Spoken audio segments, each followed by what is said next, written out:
Good Tavach, and welcome to the shiur tonight, Motzei Shabbos Parshas Vayeishev. I want to dedicate this schus to the Halocho, Mrs. Henya.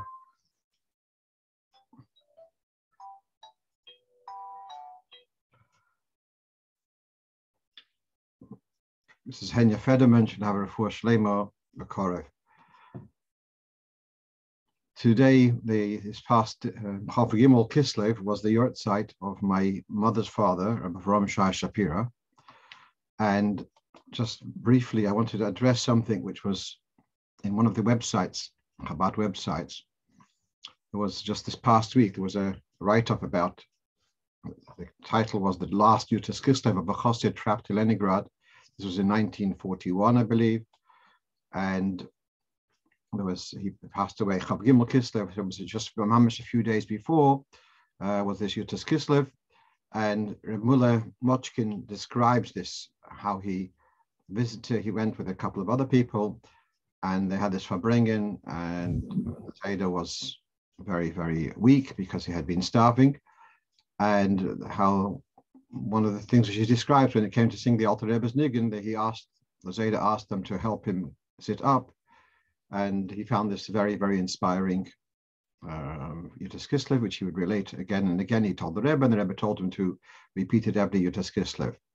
Anyway, this was on in some detail on this website, and the part of the description there is how he had been starving. It was in the blockade, in the siege of Leningrad.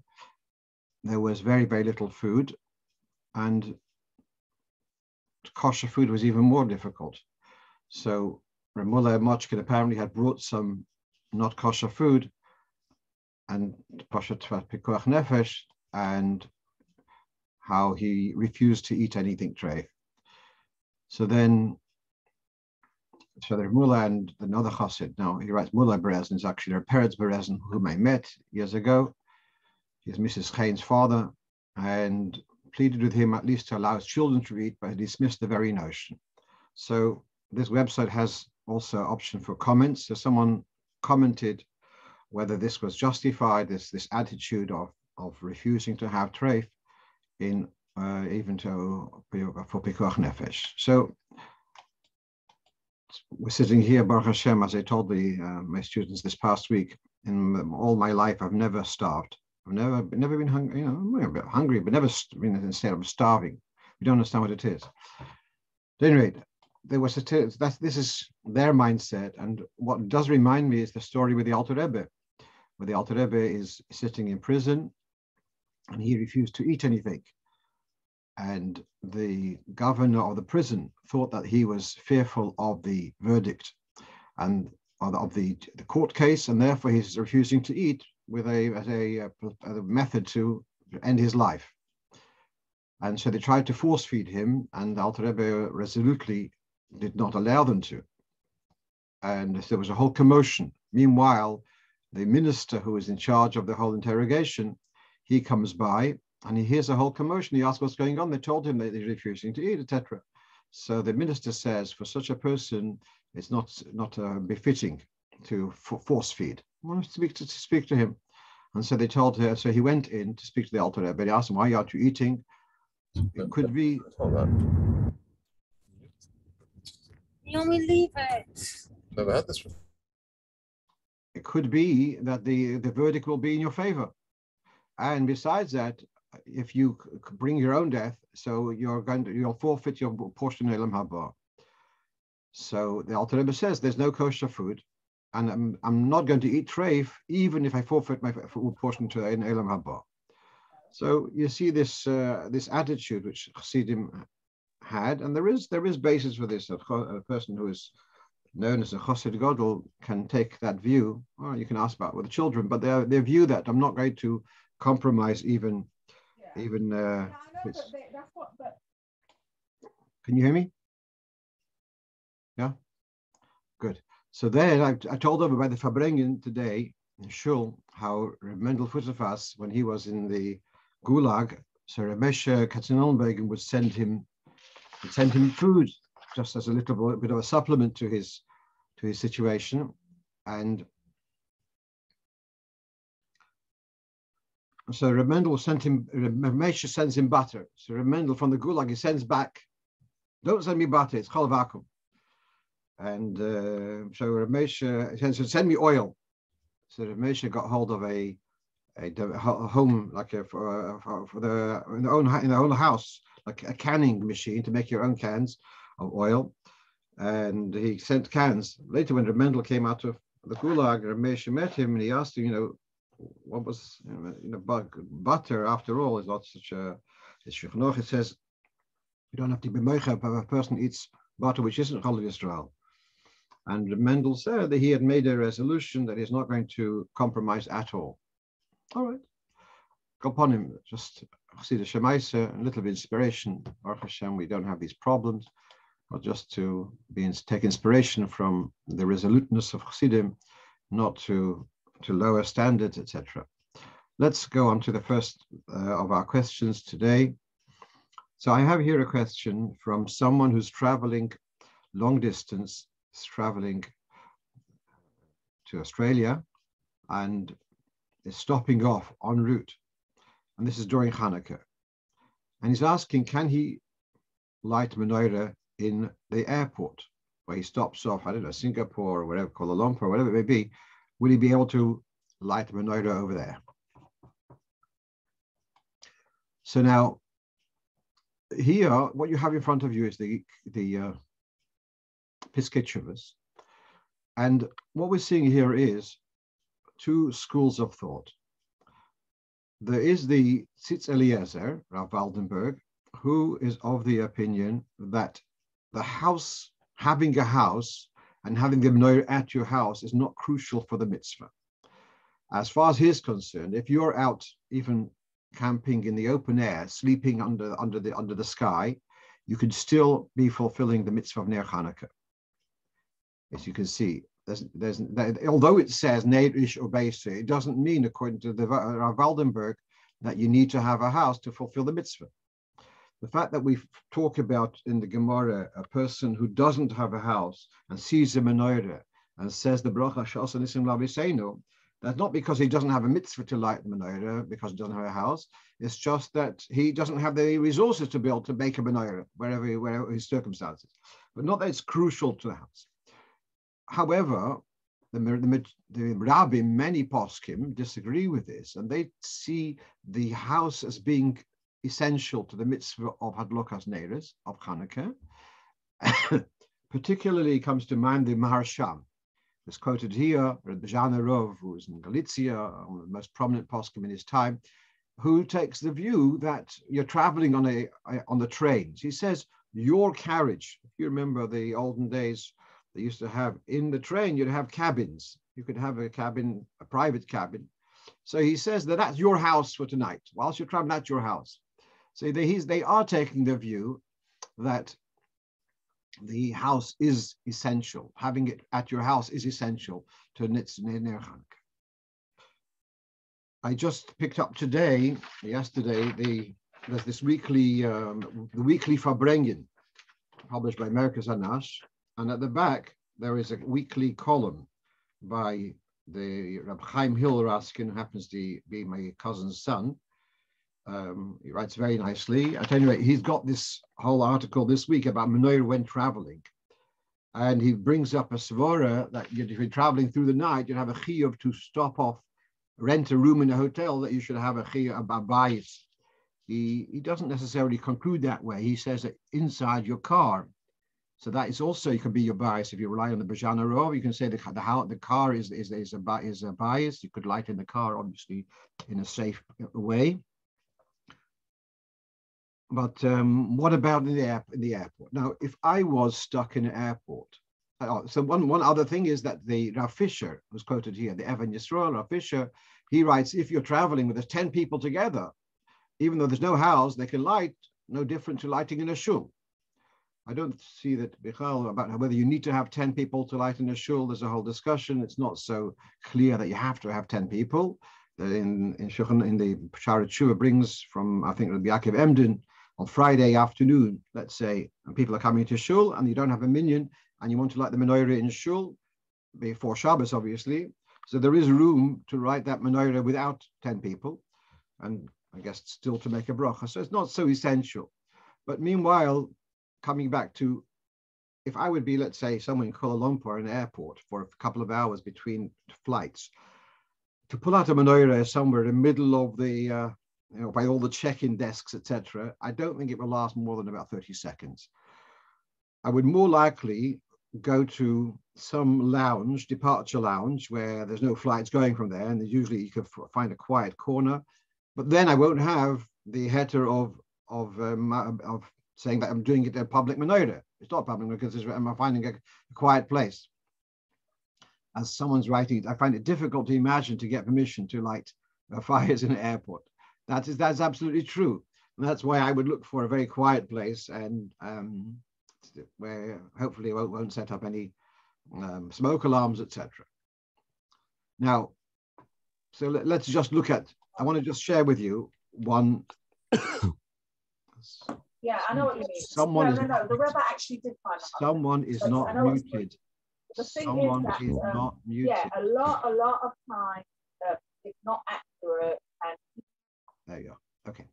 So here we have a story of, I know it's a second story for tonight, but there's a third. It's most of Shabbos. So this is a story of the Rebbe Marash and a haChosid called Reb Psachia from Kherson.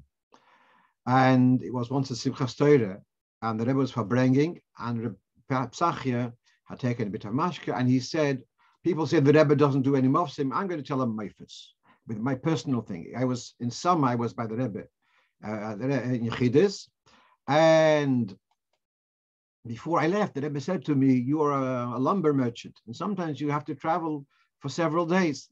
And when it comes Chanukah, don't forget, take with you large candles. And Taka, when it came Chanukah, I had to be somewhere in some forest. And I remember the Rebbe's advice, so I took with me large candles. And when I came into the forest, I was attacked by murderers, by thieves, robbers, and they took away my money, and they wanted to kill me. I pleaded with them that they should let me live, and I'll leave them the money. But they said, no, but if they will release you, then you're going to report us to the police, and we'll get into trouble. And therefore, they're going to have to kill me. I pleaded with them in vain. So I saw my end has come. So I asked them, let me daven Ma'ariv and to light Chanukah licht before my passing, because now it's Chanukah and we need to light candles. So that they graciously, quote unquote, allowed me to do so. As I'm lighting the candles, then the poritz, the local squire, passed by. He saw a light in the middle of the forest, and he veered off the main road to see what's going on. He had his revolver with him, and he saw what was going on. He arrested them, and I was saved. So the Reb Psachia says, isn't this a moifus? To which the Rebbe says, Zoganigen. Okay. Meanwhile, what we're seeing here, in this story, I don't know whether you can base it halocha on a story, but we're seeing here that he was lighting candles out in the forest, not nowhere, and the Rebbe had given him these, told him to take the candles. Obviously, the Rebbe foresaw this eventuality. So there is a shtickle chassidish maaseh to rely on. Rely on lighting in even though it's not your home, and you'll be out to the mitzvah. Right, someone's pointing out that lighting in an airport can be followed with lighting the brocho in a cell. I highly doubt it. But all right, let's move on. That was the first Chanukah question. We'll have another Chanukah question towards the end, but another question for Chanukah now. And that is someone who's leaving house to the airport. Can they light menorah before they go to the airport? And they're not going to be there. So let's go through this carefully. Let's say you go to someone's house for Shabbos.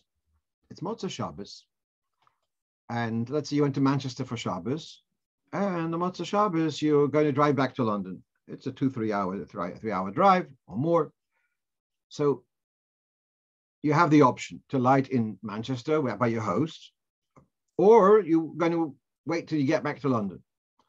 So if it's a short journey, best wait till you get home. But if it's a long journey, so then you can light at your residence where you were. At the moment when you're lighting, it's still your residence. So you can light there. So if you're going to light at the time when if you're lighting, it's already the Zman of Shabbat, of Hadlokas Neiris, you light and then go to the airport, that's okay. I'm switching from one story to the other, yeah? That's driving. If you're lighting and it's already the Zman, that's not a problem.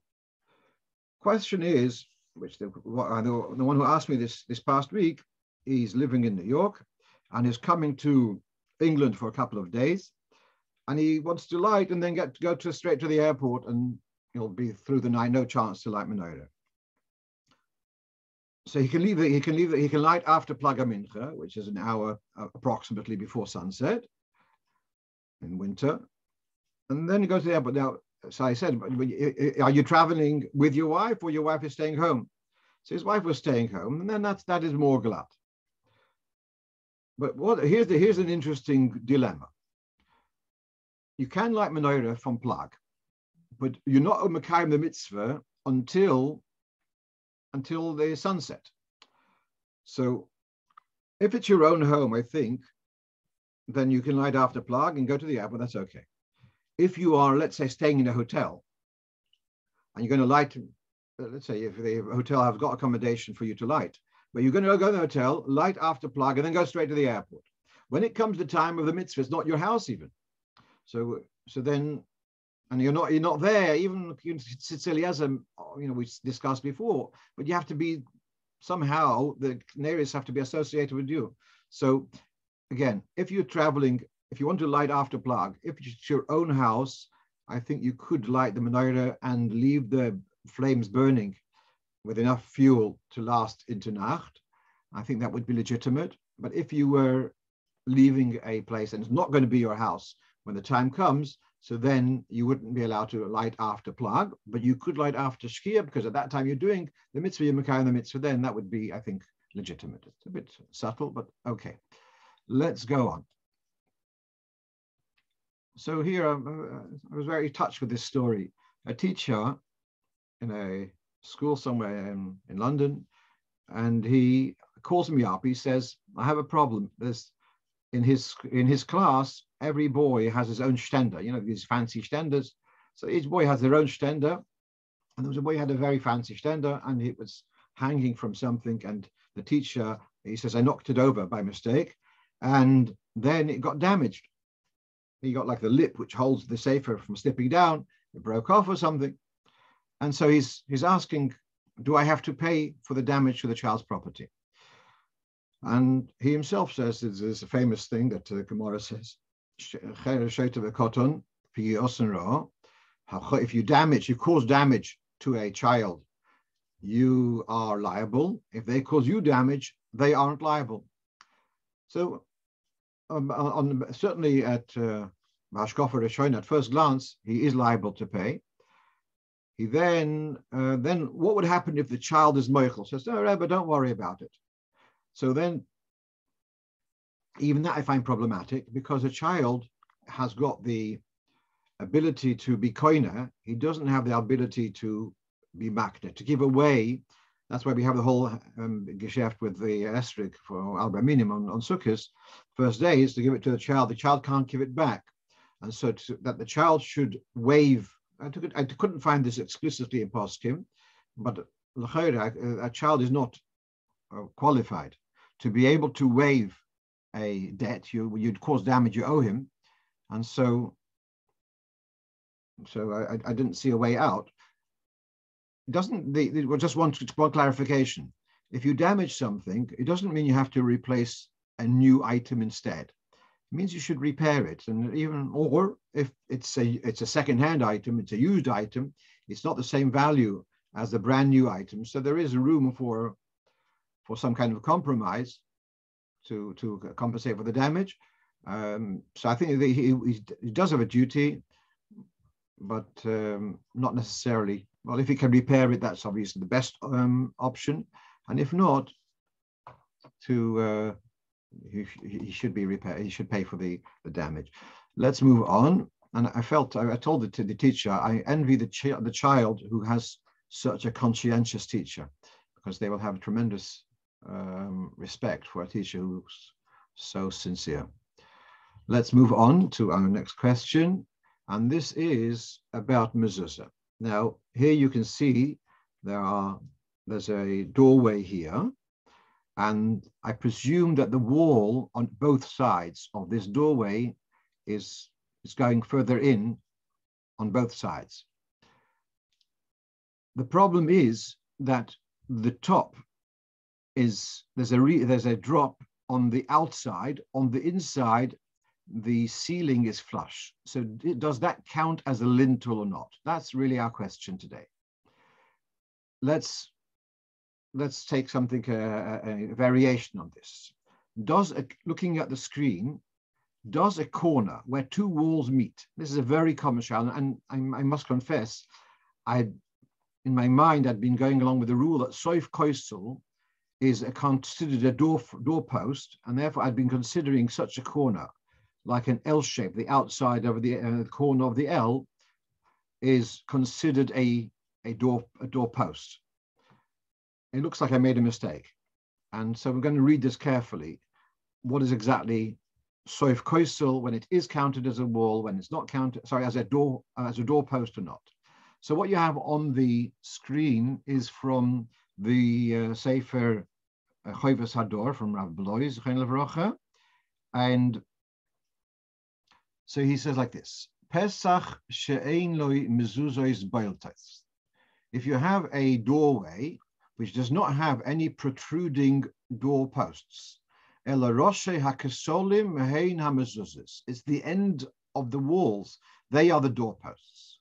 So he says, Im hakesolim soigrim chelik miruach haPesach. If the walls are encroaching upon the space of the doorway, nidoinin kemezuzos, then they are considered doorposts. V'cheini maker pesach maker and zovas, which we're not going to deal with. Aval im ein hakesolim soigrim klum miruach haPesach yikba beloy brocho. But if the walls do not enclose, do not encroach upon the doorway, then put up a mezuzah without a brocho. So let's look at the screen. We've got diagram Gimel and diagram Hey. Diagram Gimel. So we have here a door. This is like the doorway which we see now on the screen. That you've got the end of the wall on either side. It's an ongoing wall. And I don't have proper. We'll have to describe it. I'm trying to describe it for the people who will be listening without seeing the screen. So there's a wall on either side. It's extending, and you've got here now a gap in that wall. So then we're going to say the soif koisel, that the end of the wall on either side of this door frame is considered a doorpost, and is chayiv b'mezuzah. The diagram Hey is where you've got the end of these two walls are ending. It's like a U shape, upside down U shape, or a ches if you want. And there's the end of the wall on either side of a gap, but they're not encroaching on the space underneath the ches. So here he's saying that is not so poshut to make up a mezuzah.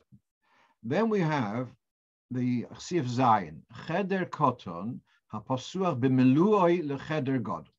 If you have a large room and then there is like a niche off the large room, and so he's saying that in this situation where we've got a large wider room and off that there is a recess, a niche, which has two corners on either side, where you could call this a doorway. He says no, it's potter. So what I'm seeing is contrary to what I was under the impression, that such an L-shaped corner would be considered soif koisel and chayiv b'mezuzah. So now I'm seeing that soif koisel is what we're seeing in diagram Gimel, where there is an ongoing wall, and that is stopping by the doorway. That's considered soif koisel. But a corner seems to be that does not count as a door frame. Okay, so now let's come back to our question, where we've got the either side. We'll assume there is a soif koisel. the top here, with the air conditioners on top, so from the inside of this passage, there is no drop in the ceiling. From the outside, there is. So in my mind, that's like a corner where the L shape, the corner of the L. And according to this view that that's not called soif kaisel, then it's not a chiyuv mezuzah. And I'm just reading from, as you know, my favorite sefer on mezuzahs. One of them is Seichel Tov. Maskonadi has a whole long discussion about this. If you have a gap, which goes all the way to the ceiling,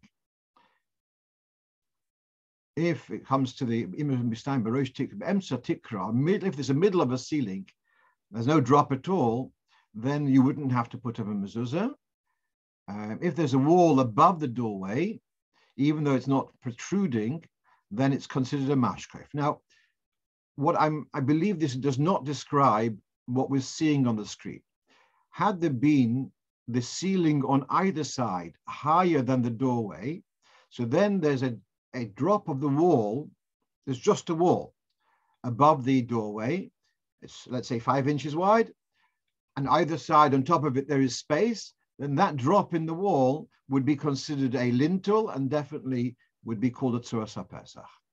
But the way it is now, that on the interior it is flush, then I still think that according to this halachic, it doesn't need to have a mezuzah. I'm not confident I would still say put up a mezuzah. In any case, I'm a bit surprised about what he writes over here. In any case, when there's no door, just a doorway, we would put up a mezuzah with the outer brocho because of Shitas HaRambam, who holds that when there's a doorway without a door, then it's not chayiv b'mezuzah. That's the way he learns the Gemara in Menachos. And so, in any case, although that's not brought in, not so clear in poskim that they to be chayshish Shitas Rambam in this, but lepoil we are chayshish that we would put up a mezuzah therefore, but without a bracha. Just the whole business of soif kaisel is like was a little bit of a surprise to me. I've been on the impression otherwise. Let's move on. So now someone asked me an unrelated question to Chanukah necessarily, and that is in the Tzava'ah of Reb Yehuda haChosid. It's written that one should not wax your shoes on the day of travel.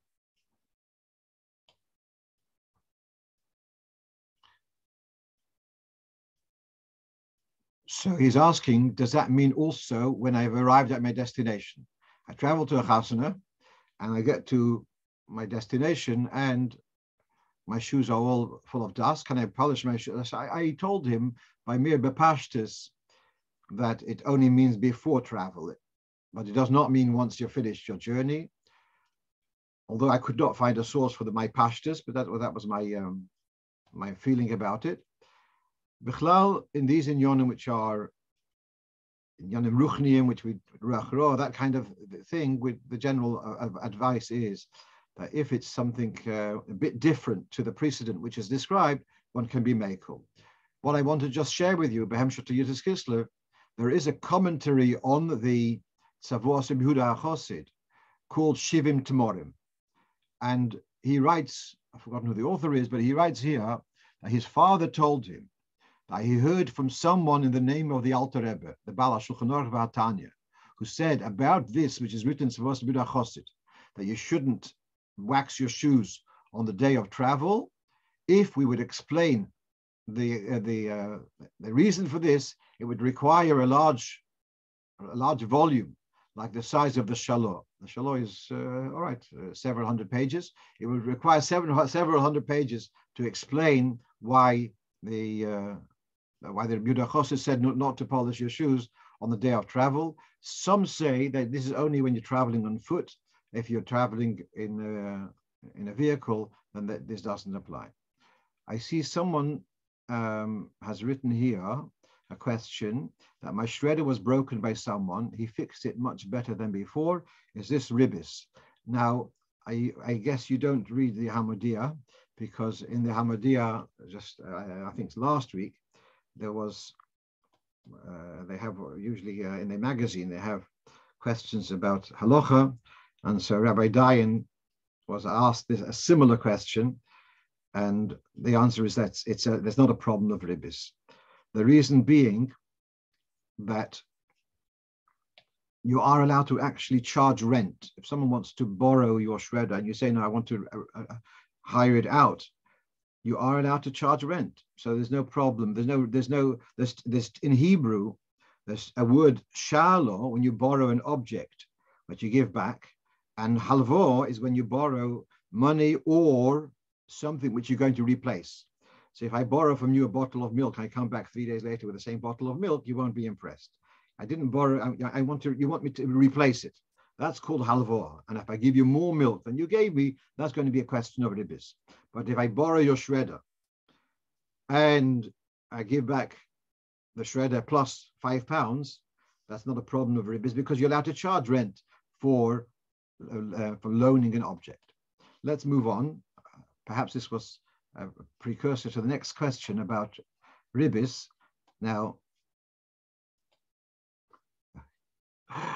so I'm corrected. The person wanted to write shtender rather than shredder. The halacha remains the same. Right. So here I got a question of a young man in New York. He wanted to have some advice about heter iska, about borrowing money for setting up a business. And then he started asking me a few questions, and I said, you know what, it sounds like you need a whole shiur on hilchos heter iska. So the story is like this. We're not allowed to charge extra for a loan. We know that. If I lend you £100 and you give me £101 back, that's a isser of ribis. And if we agreed from the outset, that's called ribis ksutza. We've agreed that you're going to give X amount of bonus for the loan. That's going to be isser min Torah. By the way, this is I was in Eretz Yisrael by this halacha seminar, and there it's if you for your utilities, in the utilities they say if you default on payment, so you're going to have to pay ribis. So really, in England, etc., in Chutz La'aretz, it's not a problem. But in Eretz Yisrael, to commit yourself to pay ribis is also also. So when people rent a phone or they do other things and they commit themselves, if they default on payment, they're going to pay ribis, they are actually entering into very serious problems. But that's another discussion. But meanwhile, here, he's setting up a business and someone is lending him, let's say $10,000, and he wants to be able to get some return on this. So there is this heter iska, and this is, you can see there's a reference to the Maharam. This is not referring to the Maharam in Rothenburg, as I thought. It's to someone called Reb Menachem, who lived around 400 years ago. I can look up exactly the name, I've forgotten. Somewhere in Europe. He instituted this system. Now, so he's asking what exactly is the various details about this heter iska. First of all, what does it mean when it says that he is entitled to 1% of the profit? And what does it mean about that both parties have to accept profits and losses? And he wanted to understand about the shiur, etc. Now, so it was more than I was prepared to put down in an email, but I'm pleased I have this opportunity to discuss it. We'll give it 5 minutes, let's say, and to understand this. How does the heter iska work? So I go over, let's say I've got some money sitting in an account, and I go over to someone, you're a chevraman, here's £5,000. You'll use this £5,000 for business. You'll trade with it, and the profits will share the profits equally. Sounds fine. So why are you giving 50% of the profit to your money manager? We'll call him that, yeah, the manager of the funds. Why are you giving him 50%? So the structure which Chazal give to this is what's called mechzo milvo, mechzo pikodin. I'm giving you £10,000. 5,000 of that is a loan. 5,000 is my money, and you are looking after it. for the 5,000 which is a loan to you, so whatever profits you accrue will be yours. The 5,000 which are mine, whatever profits will accrue will be mine. So that's how the business agreement is working. Why are we dividing the profits equally? Because half of it belongs to the lender, the investor, and half of it is a loan to the manager, and that's why it's a loan to him. So therefore, he's entitled to get the return on that. The problem with that is Reuven and Shimon. Reuven is giving Shimon 10,000 pounds, and he's saying, Shimon, 5,000 is mine. 5,000 is a loan. Wait a second. Why is Shimon spending hours on managing Reuven's 5,000 pounds? The 5,000 pounds, which is a loan, he wants to make money. He's working with it. But why is he looking after Reuven's other 5,000 pounds, the one which is just on trust? The answer is very simple. In order to get the loan of the 5,000 for himself, he's committing himself to look after the other 5,000. So then when Reuven gets back, so now listen carefully. When Reuven gets back the 5,000 pounds of the loan, he's also gotten a service of Shimon managing the other 5,000 pounds, which generated a profit. So Reuven's getting back his money, which is the 5,000 is a loan, plus the service of Shimon, who managed his money to generate money on the other 5,000.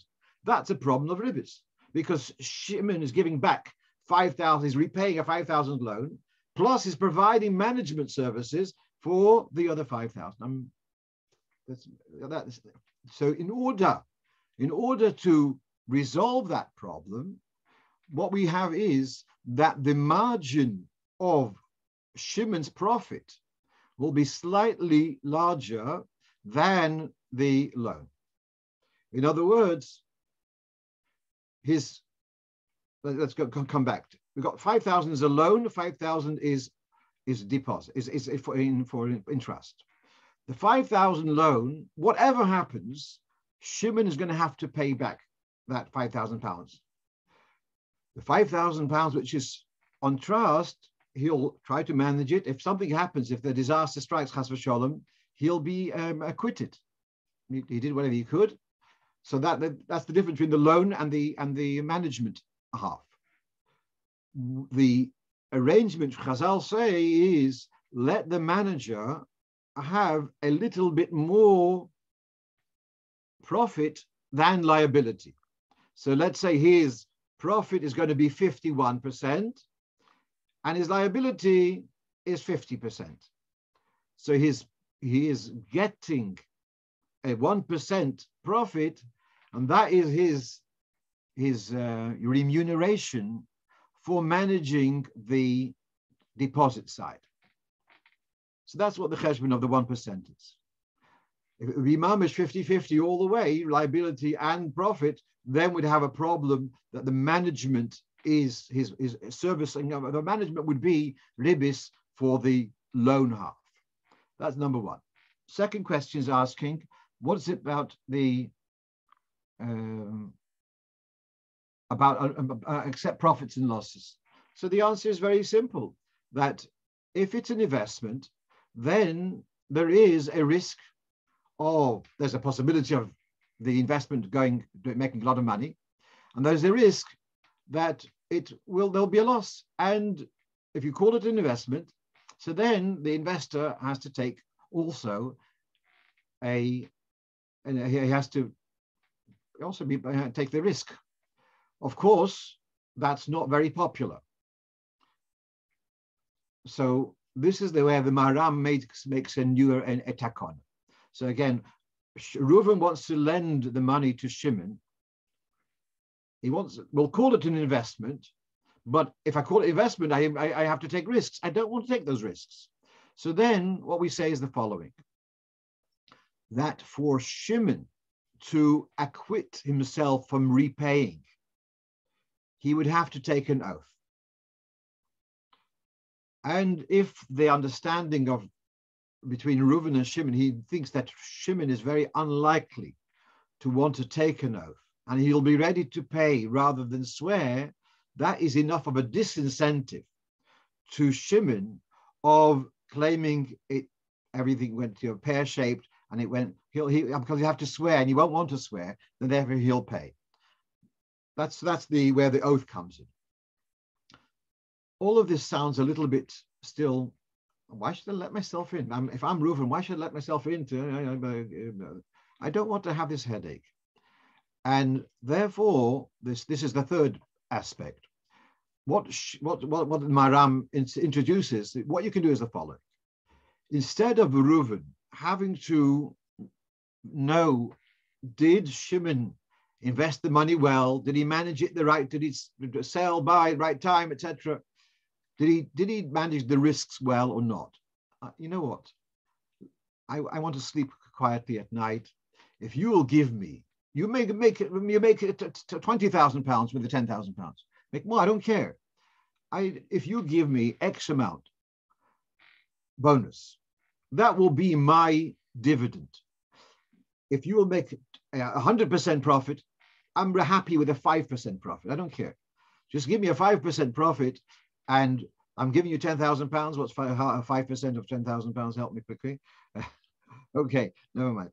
You can type it if you want. So you give me 5%, and then that will be, instead of me breathing down your neck to know how much profit you make, you get, or how much you lost you make. I'm not interested. Give me 5% of it. That is the third point of giving a set amount. One last point, and that is, well, this is why it came my way from New York, is because I had written in the Sivim Chelik Aleph about the Alter Rebbe's approach.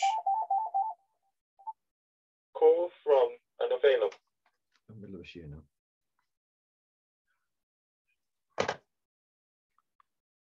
That the Alter Rebbe has an approach in Hilchos Ribbis, and that other Heter Isker work that the longer you keep call it an investment, but the longer you keep, you're going to have to keep on topping up per annum. And the Alter Rebbe has something to the fact that if it's a per annum increase, a per annum bonus, it's too similar to regular interest. And therefore, the Alter Rebbe's approach is that you agree how long the loan stroke investment is for, and you work out what is going to be the return on it, this 5%, whatever the agreement is, and you make a set sum. Whether the person's going to have it for 2 years or 5 years, you've made that commitment. The person, if you pay it up early and the person is mavater, it drops, it doesn't matter. That's okay.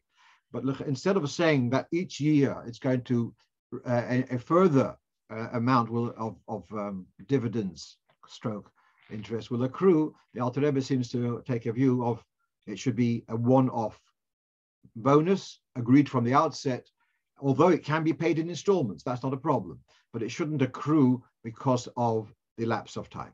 So I hope that's a little bit clearer. We'll go on to our next question. So here we have someone who has a in-house chef, so probably a restaurant or something, and the chef likes to make crackers, like toast crackers, similar to Melba toast, and he's baking bread, then slicing it, and then toasting it. Are those slices of toast, are they hamoitzi or mezainis? So here is one of the specialists for him on brochos on food. It's called Shari HaBrocha. He writes the following: Tzniimim. Part of the skill of finding stuff is just to know how to translate into Hebrew. Tzniimim is toast. Tzniimim hasui milechem. If you take regular bread and make toast out of it, then brochas hamoitzi. Omnam, second line. Isas, if it's a dough which is baked for the purpose of making it into toast for a snack, then if it's a kind of, not a larger toast, I'm talking about little ones like which are the kind of stuff which you have as a snack rather than for a meal, then those are mezainis. So in the notes, he does bring various poskim who aren't so happy about that. And they say once it's become bread, it's become hamotzi. So then how does it then change when you made it into toast? When you sliced it, once it's baked as a bread, it's hamotzi, and then you slice it into little pieces, and then you toast it. If you remember, we had a whole discussion about this about a year ago, about the croutons. That went on for, it's a long saga about croutons. It was a few weeks. So take regular bread and make it into croutons, it's hamotzi. But again, the same thing. If you made it lechatchil, you made the bread for the purpose of making it into croutons, then there is room to say that is mezainis. I just want to share with you. I discussed this last night. I do my rehearsal in shul to explain a little bit. Why should these toast crackers be mezainis if it's just bread and flour and water? Why does it become mezainis? So we've got this term pas habo bekisnin, and it's one of the three terms in Gemara brochos which are mezainis. So what pas habo bekisnin? The three explanations. One says pas habo bekisnin means it's a flavored bread. It's made with fruit juice, etc., and people just have a nibble, kisnim lashon of nibbling. There's another opinion which says it's a lashon of a pouch. It's like a strudel, which is kind of chock full of sweet stuff, and that's why it's mezainis, even though the actual pastry is flour and water. And then there's the third opinion, and that is the opinion of Rabbi Haigon, and this is from the Alter Rebbe's Shulchan Aruch. That I'm going to read this. Pasa b'bekistin is a bread which is kneaded just with water. It's not even flavored. It's not filled, but it's made into dry cakes, and they are nibbled just as a nibble, not to be satisfied. And he calls the word kichlach. This is the Alter Rebbe in the Mechaber in the Rabbi Yosef Kari. He calls it kachin, the Arabic term for crackers of sorts. And this is the basis why the Sfardim say mezainis on regular machine matzahs. They will say mezainis throughout the year, and only on Pesach they suddenly get an upgrade to become hamotzi. Now, but this is the basis. This is the Reb Haigon. Now, in the Sivim Mr. Ashtichas volume base, I have an article there explaining why the Alter Rebbe does not bring this opinion in the Siddur. Basically, that since by Ashkenazim, these crackers, as being described here, are a proper lechem on Pesach, it seems incongruous that on Pesach they are hamotzi, and the whole year they're not hamotzi. So that's the Ashkenazi view, that we do make hamotzi on matzah throughout the year. So the Alter Rebbe doesn't bring this, but it doesn't mean it's still a high going. Yeah? It's still a halocha.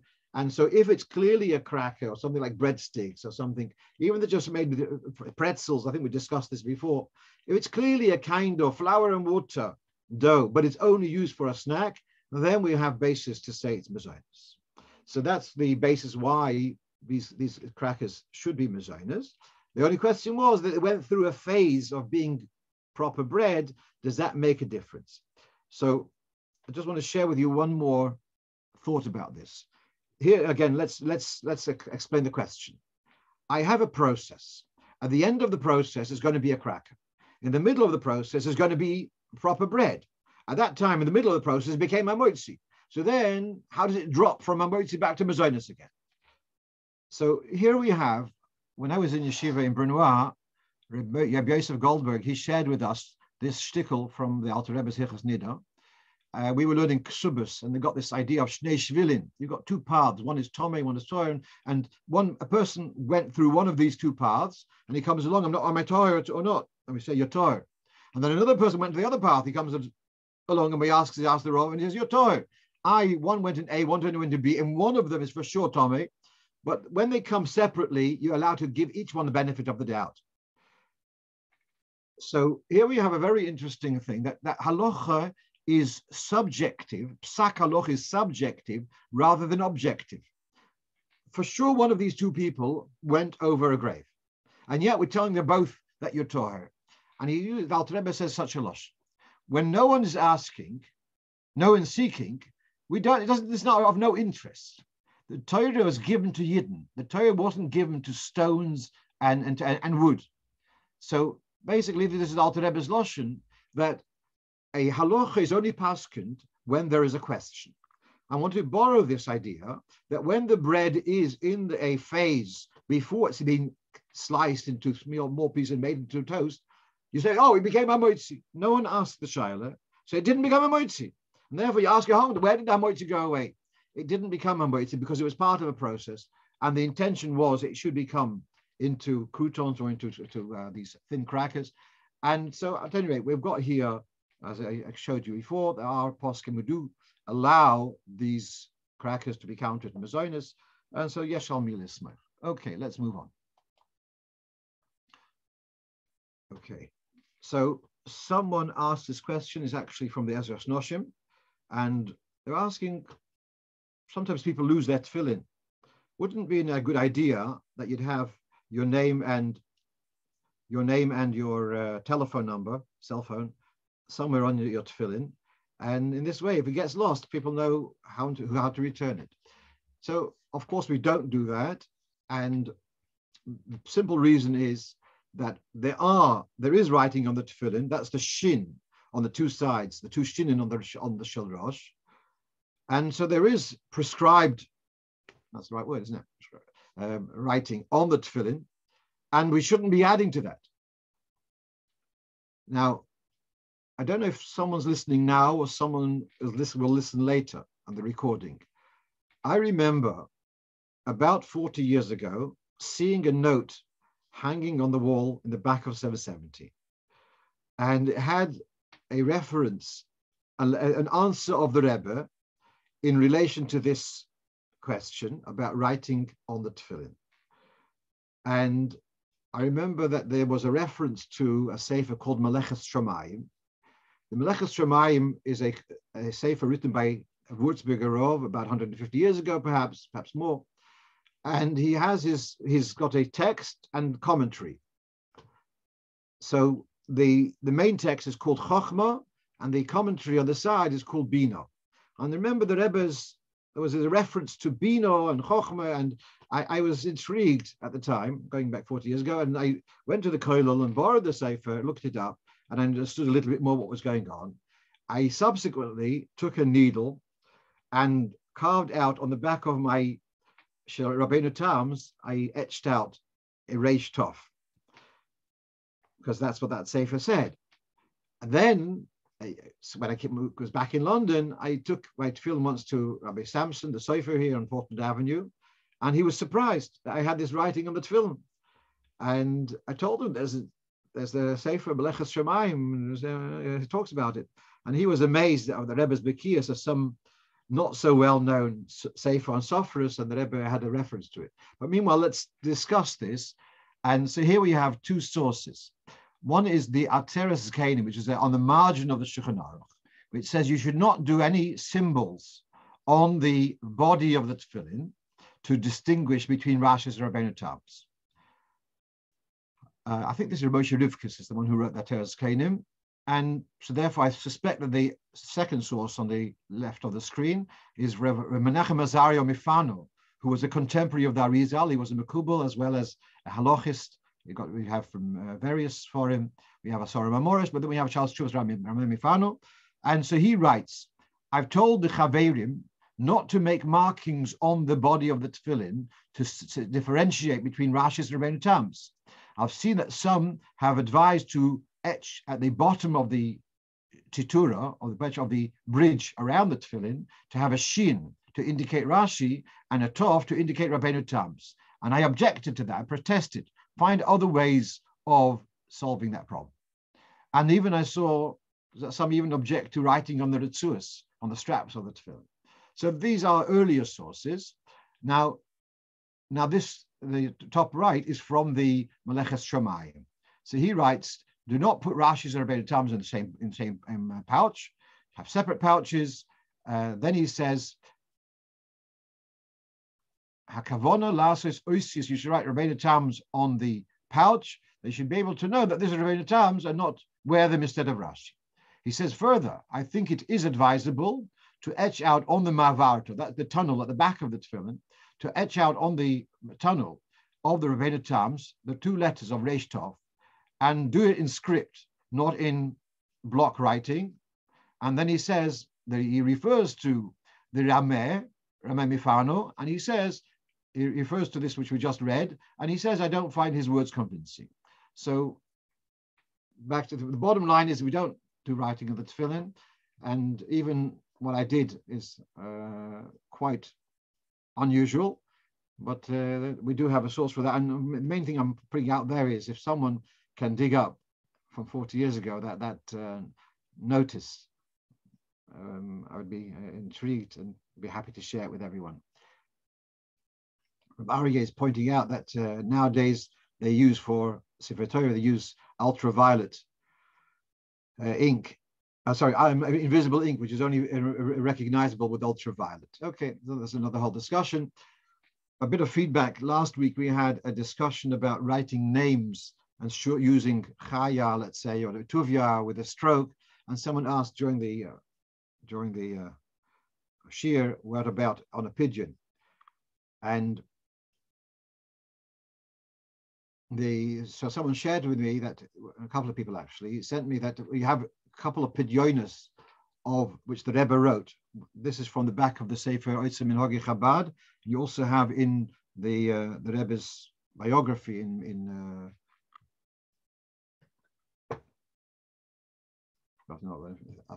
gone out of my mind the name of the Sefer, 3-volume set. Anyway, what we see two things is one is that the Rebbe does not write base hay, which was discussed last week. He does not write base hay in all the pidyonis. And he has his brother's name, Yisrael Aryeh Leib. So Aryeh is written with an apostrophe, but Yisrael is written in full. Dalia, is also written with an apostrophe rather than the full name. So he does shorten when there's a Yud K. He does use the regular way of writing, whereas in the pidyon.